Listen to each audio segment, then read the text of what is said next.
pense la même chose. Et moi, j'adore me disputer avec mes amis. Et émouvant et vraiment très joyeux. Un sentiment de libération, de foi, que des pays européens, au lieu de pratiquer le clash des civilisations, tendent la main à un pays, à un peuple d'un pays arabo-musulman en révolte contre une dictature. On leur a tendu la main, on les a aidés à se libérer sans occupation. Tous. Pourquoi? Mais parce qu'ils n'ont rien à faire ici, je vous le répète. Ils sont voleurs, ils sont assassins, ils sont violeurs, c'est tout ce qu'ils sont. Il faut les renvoyer. Attendez, il ne faut même pas qu'ils viennent.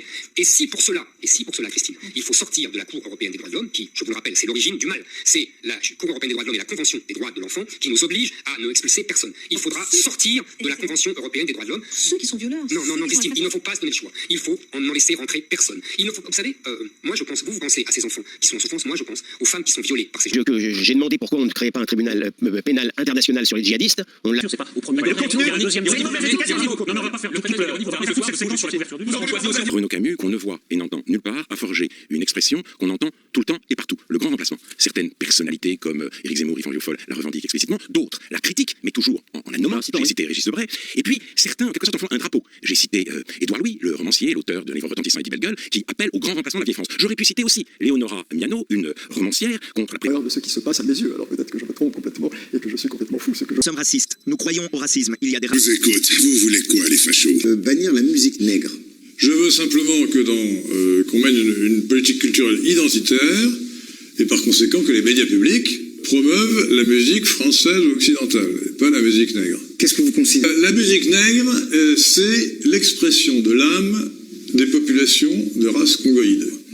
Les blancs sont les caucasoïdes, les noirs d'Afrique sont les congoïdes. Parce que vous est très chargé de sexualité. Le rythme de la musique nègre est sexuel. Bretagne? Bretagne, mais avec des origines espagnoles. En passant par l'Amérique latine. Donc, non. Ah oui. J'ai une grand-mère qui était de nationalité guatémaltèque. Les blancs, les noirs, les arabes. Entre noirs, entre blancs et blancs, il y a le racisme. On en parle plus pour les noirs, mais pour moi, tout le monde est victime de racisme. Les minorités? Parce qu'en tout cas, selon moi, ça ne concerne pas les blancs. Enfin, le racisme anti-blanc, ça ne peut pas exister à partir du moment où ils n'ont pas une histoire, où ils ont été discriminés, martyrisés. Enfin, eux, ils n'ont pas eu d'esclavage ou quoi que ce soit. Tout le monde, mais surtout les noirs et les arabes et les asiatiques et les roux et les juifs. Je sais pas, j'ai des potes à moi, ils sont victimes. Il y en a, ils sont renards, il y en a, ils sont rebeux. Ah, moi, je vois souvent les noirs et les arabes, surtout. On a des enfants, quelquefois, quand ils voient les noirs, ils ont peur. Ça dépend de ce que, dans quelle famille il a été éduqué et qu'est-ce qu'il a entendu jusqu'à ce qu'il grandisse. Normalement, personne n'est raciste. Enfin, tu ne sors pas du ventre de ta mère en étant raciste.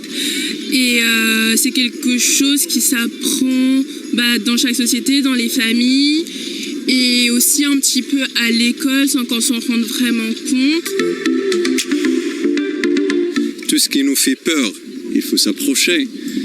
Au lieu d'avoir des fausses idées sur quelqu'un. Je sais pas, on pourrait peut-être faire plus de campagnes ou peut-être plus de cours par rapport à ça. Je sais pas, leur montrer que tout le monde est pareil.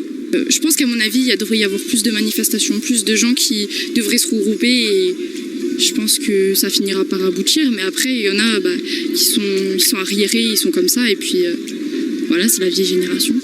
Il faut un mini spécialisé pour ça, pour le racisme, parce que ce qu'on vit maintenant, ça passe pas. Quelqu'un qui s'appelle, il a un nom arabe ou un nom noir, son diplôme il passe pas.